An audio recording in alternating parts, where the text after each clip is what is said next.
Today, we present to our good people and the regional and international public opinion a set of documented evidence proving the involvement of the United Arab Emirates and Ethiopia in the aggression against Sudan.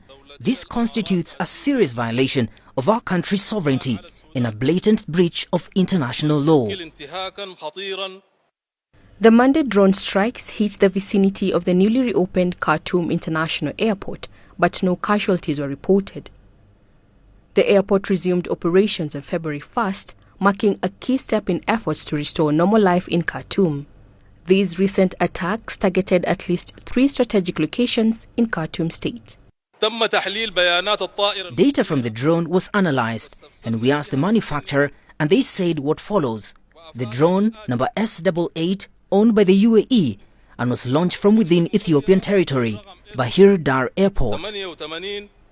The army also says other drone strikes that have happened since March were launched from the same Ethiopian airport.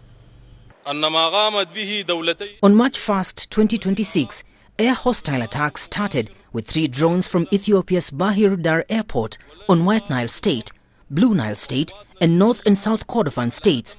On March 17, 2026, one of these drones was dealt with and shot down by our air defenses.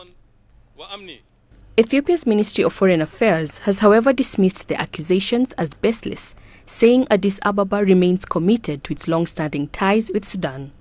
Sudan has long accused the UAE of supporting the paramilitary group Rapid Support Forces, accusations the UAE has rejected. Battles between the army and the RSF have now shifted towards more drone warfare amid warnings of their growing impact on civilians. Sophia Shimachero, CGTN. CGTN's Becca Toma has more on Ethiopia's reaction to Sudan's accusations. On Monday, multiple drone strikes hit Khartoum International Airport. Sudanese military officials claim the drones were launched from Bahir Dar Airport in Ethiopia's Amhara region and accused Ethiopia and the United Arab Emirates of what they described as direct aggression against Sudan. In response, Sudan has recalled its ambassador to Ethiopia. The Ethiopian government, in a statement issued by its Ministry of Foreign Affairs on Tuesday afternoon, rejected the accusations as baseless. It counter-accused Sudan of various breaches of Ethiopia's territorial integrity and of serving as a hub for what it described as anti-Ethiopian forces, including the TPLF. The statement also noted that the series of allegations by Sudan against Ethiopia is being driven by external actors with their own agendas. Ethiopia called for a ceasefire in Sudan aimed at transparent political transition, ultimately achieving lasting peace in Sudan. Becca Toma, CGTN, Addis Ababa. Still on Sudan's conflict, this is not the first time the army has accused the RSF of launching attacks from neighboring Ethiopia. CGTN's David Mbithi with the details. In April, the brutal war between Sudan's army and the paramilitary Rapid Support Forces dragged into its 4th year, but not before new allegations emerged that have sucked a neighboring power into the fray. Sudanese military officials first accused the RSF of air attacks launched from inside Ethiopian territory in March. That allegation followed an earlier report by Reuters news agency implying that Ethiopia was hosting a covert training facility for RSF fighters in its western Benishangul Gumuz region, which is near its border with Sudan. It cited 8 sources, including a senior Ethiopian government official, and said the United Arab Emirates had financed the camp's construction and provided military trainers and logistical support to the site.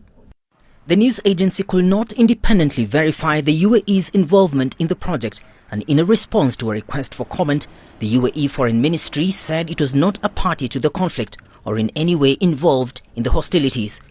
Ethiopia's government spokesperson did not respond to requests for comment about the findings. However, in light of the latest accusations linking it to recent drone strikes in Khartoum, Ethiopia's foreign ministry has dismissed the allegations as baseless while accusing Khartoum of violating Ethiopia's territorial integrity. It said the violations included the extensive use of the Tigray People's Liberation Front mercenaries in the conflict, accusing the Sudanese armed forces of providing arms and financial support to these mercenaries, thereby facilitating their incursions along Ethiopia's western frontier.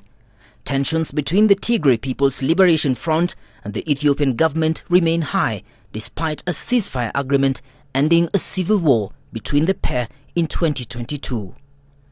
David Mbidi, CGTN.